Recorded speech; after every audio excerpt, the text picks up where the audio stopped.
श्रोताओं नमस्कार। आकाशवाणी के महत्वपूर्ण प्रसारण रमन के गोठ में आप सभी का हार्दिक स्वागत है, अभिनंदन है। श्रोताओं, आप लोगों के सहयोग से आकाशवाणी का ये विशेष प्रसारण रमन के गोठ काफी लोकप्रिय हो रहा है। इसके लिए आप सबका बहुत बहुत धन्यवाद। डॉक्टर रमन सिंह जी, रमन के गोठ की 9वीं कड़ी में हम आपका हार्दिक स्वागत करते हैं। जम्मो संगी जौहरिया सियान जवान दाई बहनी मल्ला जय जोहार। आप बन संग गोठिया में बने लागथे। आप बन के चिट्ठी में नवा नवा सुझाव मिलथे, नव योजना बनाए के ताकत मिलथे। आज मैं सबसे पहले उन बच्चों को बधाई देना चाहता हूं जिन्होंने 10वीं और 12वीं परीक्षा में सफलता पाई है। मेरिट टेस्ट में बेटियों ने और सरकारी स्कूल के बच्चों ने अपना दबदबा बना के रखा है। इसे देखकर मुझे बहुत खुशी हुई। इससे हमारी शालाओं का, पालकों का और हम सबका मान बढ़ा है।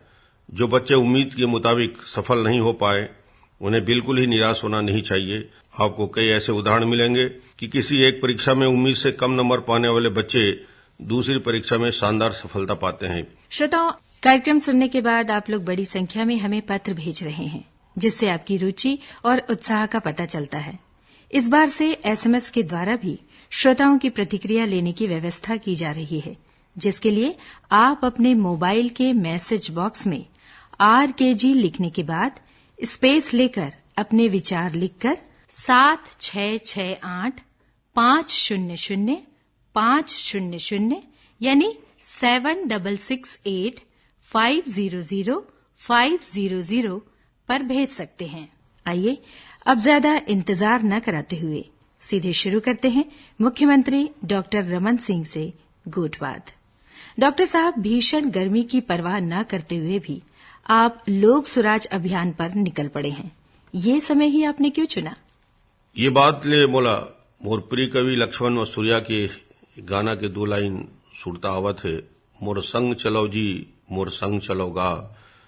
जब जम्मू मन साथ में चलते और छत्तीसगढ़ के विकास की कहानी गढ़ते, तबे हमार सुराज अभियान सफल होते। ग्राम सुराज अभियान की शुरुआत भीषण गर्मी और नवतपे के बीच हुई थी। जैसे हम दीपावली, ईद, क्रिसमस में घर की सफाई करते हैं, वैसे ही हम शासन प्रशासन का सफाई अभियान ऐसे गर्मी में चलाते हैं। इस अभियान को गर्मी में चलाने के पीछे कारण गर्मियों में किसान हमारे आने वाले फसल की तैयारी करते हैं। किसान खाली रहते हैं, बच्चों की पढ़ाई के बाद वो खाली रहते हैं और आने वाले स्कूल की तैयारी में लगे रहते हैं। और हमारे अधिकारी कर्मचारीगण भी इस गर्मी में ऑफिस से बाहर निकलकर गांव में जाने का ना हौसला करते थे ना हिम्मत। इसलिए हमने तय किया कि अब 1 महीने के अंदर सारे हमारे चीफ सेक्रेटरी से लेकर नीचे के सभी अधिकारी, मुख्यमंत्री से लेकर मंत्री, विधायक, सांसद, जिला पंचायत के सभी सदस्य गांव में रहेंगे।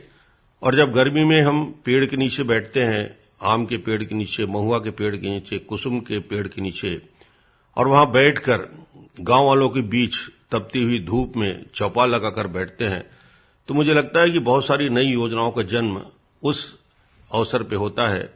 और मैंने देखा है कि हमने जितनी योजनाएं चौपाल में बनाई हैं, वो आज तक छत्तीसगढ़ की सफल योजनाओं में एक है। और उसमें हमने मुख्यमंत्री बाल हृदय योजना, चावल उत्सव, चरण पादुका, लघु वनोपज खरीदी जैसे योजनाओं की शुरुआत हमने की। जब हम योजनाएं मंत्रालय के 5वीं मंजिल में AC कक्ष में बनाते हैं, तो योजनाएं दिमाग से बनती है, सचिवों की उपस्थिति में बनती है। और जब हम चौपाल में गांववासियों के बीच बैठकर योजना बनाते हैं, तो न केवल दिमाग से बल्कि दिल से वो योजना बनती है। और इसलिए ऐसी चर्चाएं जो चौपाल में होती है, वो हमारे लिए भविष्य का एजेंडा बन जाता है और इसका 100% हम पालन करते हैं। मुझे लगता है यही विषय है कि हम लोक स्वराज अभियान में गांव में जाते हैं, ब्लॉक मुख्यालय में जाते हैं, जिले में बैठकर समीक्षा करते हैं और उससे नई योजनाओं का जन्म ही होता है। और सरकार लगातार इस 12 साल में अपने आप को खुद का आंकलन करने का ये सबसे बड़ा जरिया है कि हम कहाँ असफल रहे, किन योजनाओं में हम पीछे हैं और उस योजनाओं के क्रियान्वयन में नीचे स्तर में कहाँ कमियां हैं। इस कमियों को दूर करने का इससे बेहतर उपाय नहीं होता। इसका उद्देश्य सिर्फ यही है कि जनता के बीच जनता की योजनाओं का 100% पारदर्शी तरीके से क्रियान्वयन हो। मुख्यमंत्री जी, आपने बेहतर बात कही। योजनाएं दिल से बनती हैं, गांव के चौपाल में बनती हैं, पेड़ों के नीचे बनती हैं। मुख्यमंत्री जी, लोक सुराज अभियान के दौरान आपने कई घोषणाएं की, लोकार्पण किए, शिलान्यास आदि किया है। प्रदेश के लिए, प्रदेश की जनता के लिए इसका क्या महत्व हो सकता है? लोक स्वराज में हम न केवल लोगों से बातचीत करते हैं, बल्कि गांव की योजनाओं का लोकार्पण और शिलान्यास करने का भी कार्यक्रम इसमें बनता है। और ये अवसर रहता है जब हम उन योजनाओं को जनता के बीच समर्पित करते हैं और इस लोकार्पण के कार्यक्रम के साथ ही साथ हम उन योजनाओं की सफलता की ओर भी जाते हैं जो स्थानीय स्तर में वहां के लोगों ने बनाया है। मैं 2 घटनाएं बताना चाहूंगा। लोक स्वराज अभियान के दौरान दंतेवाड़ा में गया, मोचोबाड़ी योजना में किसान के समूह के साथ मैं कार्ली गांव में गया, वहां की जैविक खेती करते हुए किसानों के साथ मिला। जो उत्साह उनके मन में है, जो जैविक खेती का जो काम बड़े पैमाने पे वहां हो रहा है, वो अभूतपूर्व है। उन्होंने अपने जैविक खेती से पैदा किया हुआ चावल मुझे भेंट किया और मुझे लगा कि ये किसानों के मेहनत और परिश्रम का फल है। और आज उनकी जैविक खेती से उत्पादन होने वाला जो फसल है, जो चावल है, वो न केवल छत्तीसगढ़ में बल्कि हिंदुस्तान के अन्य राज्यों में भी बिक रहा है। डिमांड इतना है कि लोग उत्पादन नहीं कर रहे हैं। मुझे लगता है कि हमने गरीबों को चावल देने की जब योजना शुरू की और चावल जब हम बांटते हैं तो लोगों को पता नहीं कितनी खुशी होती है। मगर मुझे जब ये काली गांव के लोगों ने जैविक खेती से उत्पादित चावल दिया तो मैं भावुक हो गया और मुझे लगा कि ये छत्तीसगढ़ के किसानों का परिश्रम है, उनकी आत्मीयता है। और उस पोटली पे दिया हुआ चावल, उनका दिया हुआ कांवर, मुझे लगता है ये प्रतीक है उनके मेहनत का और वो जरूर देश में एक नई पहचान बनाने में सफल होंगे। बड़े डोंगर में गया, कोंडा गांव में, वहां एक महिला 80 साल से ऊपर की सोलमती माता से मुलाकात हुई।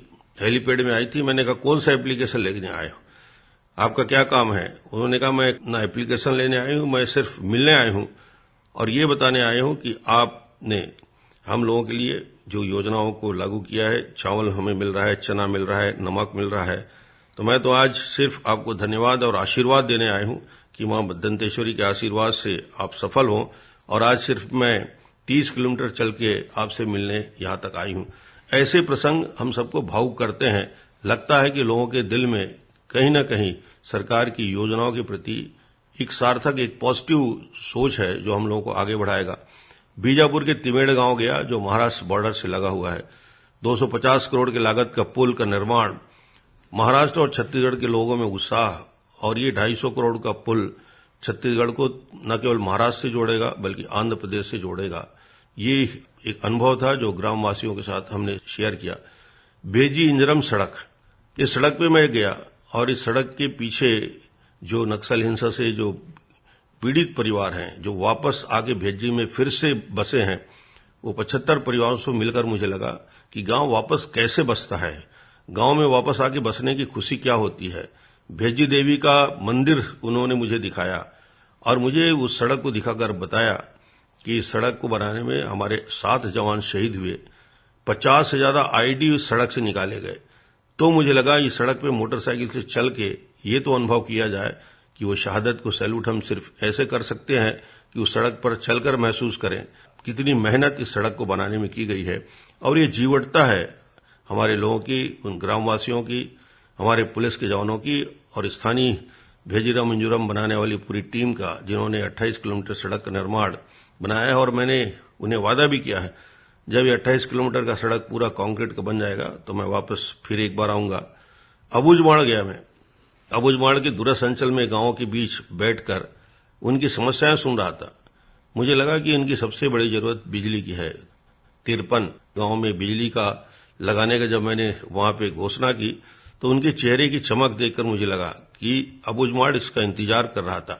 और हमने इस लोक स्वराज अभियान में 2 महत्वपूर्ण निर्णय लिए जिसकी अच्छी प्रतिक्रिया हुई। सबसे पहले हमने कहा कि ग्रामवासियों को सबसे बड़ी समस्या जो हमने लोक स्वराज और ग्राम स्वराज में देखा, पटवारी से नक्शा खसरा और B1 की प्रतियां मिलना, महीनों चक्कर लगाते हैं। इस बार हमने निर्णय लिया कि छत्तीसगढ़ के पूरे किसान सबको आने वाले 3 महीने के अंदर सबको खसरा, नक्शा और B1 की कॉपी पटवारी निःशुल्क देंगे। उनके गांव में पंचायत में जाकर बैठकर उनको देंगे और उनको गांव वालों को इससे संतोष होता है कि पटवारी हमारे गांव में आके हमें B1 नक्शा खसरा की कॉपी देगा, और दूसरी हमने एक बड़ी सोच को लेकर एक नई योजना का क्रियान्वयन किया है। गांव में आबादी जमीन का पट्टा अभी तक लोगों को नहीं मिल पाया है। हमने कहा है कि हम इस योजना की शुरुआत करते हैं। अब ग्रामवासियों के उनकी आबादी जमीन का पट्टा भी उन्हें निःशुल्क बनाकर हम देने वाले हैं। माननीय प्रधानमंत्री जी ने राजनांदगांव प्रवास के समय प्रदेश में जन औषधि केंद्र का शुभारंभ किया था। इसका क्या लाभ है डॉक्टर साहब? जी हाँ, पूरे प्रदेश में लगभग हर ब्लॉक मुख्यालय में हमने 108 जन औषधि केंद्र शुरू किए हैं। जन औषधि केंद्र में ब्रांडेड दवाओं से चौथाई दाम पर 400 प्रकार की जेनरिक दवाएं उपलब्ध हैं। इतने बड़े पैमाने पर जन औषधि केंद्र खोलने वाला छत्तीसगढ़ संभवतः देश का एकमात्र राज्य है। जेनरिक दवाओं की गुणवत्ता वही है जो किसी ब्रांडेड महंगे दवा की होती है। मैं जनता से अपील करूंगा कि जन औषधि केंद्र के बारे में आपस में चर्चा करें। जिन दवा को खरीदने की जरूरत हो या जिसके घर में कोई बीमारी हो, उसे इस केंद्र के बारे में बताएं और यह विश्वास दिलाएं कि इस केंद्र में मिलने वाली जेनरिक दवाएं न केवल सस्ती हैं बल्कि गुणवत्ता में भी वो अच्छी है। इसके साथ ही साथ आपका पैसा बचेगा, जिसका काम आप दूसरे काम के लिए कर सकते हैं। मैं डॉक्टरों से भी अपील करता हूं कि अधिक से अधिक जेनरिक दवाई लिखें, जिससे गरीबों का पैसा बचे और वह सस्त भी रहें। रमन सिंह जी, कल बहुत बड़ा त्योहार अक्षय तृतीया है, जिसे छत्तीसगढ़ में अक्ति कहते हैं। इस अवसर पर आप श्रोताओं से क्या कहना चाहेंगे? अक्ति हमारे छत्तीसगढ़ पर सबसे बड़े त्योहार है। जिन अक्ति के दिन बिना मुहूर्त देखे, बिना पूछे हर प्रकार के शुभ काम हमारे छत्तीसगढ़ में करथन। यह ऐसे दिन है कि मुहूर्त और तिथि देखे की जरूरत नहीं है। तो अक्ति के अवसर पे मैं समस्त छत्तीसगढ़ वासी मन ला बधाई देवत हूं। एक बात की चिंता हमला करना चाहिए कि अक्ति के दिन देखथन कि बहुत बड़े संख्या में बाल विवाह भी हो जाते। आप मन से निवेदन है कि बाल विवाह के प्रथा ला छत्तीसगढ़ में पूर्ण समाप्त करे के अभियान आप सब चलाए हो, तो आप सबके सहयोग से और जरूरत पड़े तो प्रशासन की मदद से भी ये प्रकार के इंतजाम किए गए हैं कि छत्तीसगढ़ में ये दिन में एक को बाल विवाह ना हो, ताकि एक आदर्श राज्य छत्तीसगढ़ में बन सके। 21 मई को इस माह बुद्ध पूर्णिमा भी है। इस अवसर पर मैं गौतम बुद्ध को सादर नमन करता हूं और आप सबसे कहना चाहता हूं कि गौतम बुद्ध ने दया, करुणा और मानवता का जो मार्ग दिखाया था, उस पर चलकर हम अपना जीवन सार्थक बनाएं। हमारे लिए गौरव का विषय है कि महाप्रभु बल्लभाचार्य का जन्म स्थल हमारे प्रदेश के चंपारण में है। इस माह उनकी जयंती के अवसर पर मैं उन्हें पावन स्मरण करता हूं। सेन महाराज, भगवान परशुराम, शंकराचार्य जी की जयंती के अवसर पर उन्हें नमन करता हूं। आप सबकी खुशहाली और प्रदेश के विकास के लिए आशीर्वाद मांगता हूं। अगले प्रसारण में आप लोगों के साथ कुछ नए विषयों पर चर्चा करूंगा। तब तक के लिए जय जोहार, जय हिंद, जय छत्तीसगढ़। श्रोताओं, अब मुख्यमंत्री डॉक्टर रमन सिंह जी से हमारी अगली मुलाकात होगी 12 जून को। आप काफी रुचि लेकर ये कार्यक्रम सुनते हैं। इसके माध्यम से बहुत सी रोचक और महत्वपूर्ण जानकारियां आपको मिलती हैं, जिसे लेकर एक रोचक शुरुआत हम आज से करने जा रहे हैं, जिसमें आपको एक सवाल का जवाब देना है। सवाल है, जन औषधि केंद्र से कौन सी दवा मिलेगी? सवाल है, जन औषधि केंद्र से कौन सी दवा मिलेगी? ए जेनेरिक, बी ब्रांडेड। अपना जवाब देने के लिए अपने मोबाइल के मैसेज बॉक्स में QA लिखें और स्पेस देकर A या B जो भी आपको सही लगे वो एक अक्षर लिखकर 7668500500 यानी 7668500500 पर भेज सकते हैं। नंबर फिर से एक बार सुन लें, 7668500500 यानी 7668500500। और श्रोताओं, इसी के साथ आकाशवाणी के महत्वपूर्ण प्रसारण रमन के गोठ से हमें इजाजत दीजिए। नमस्कार।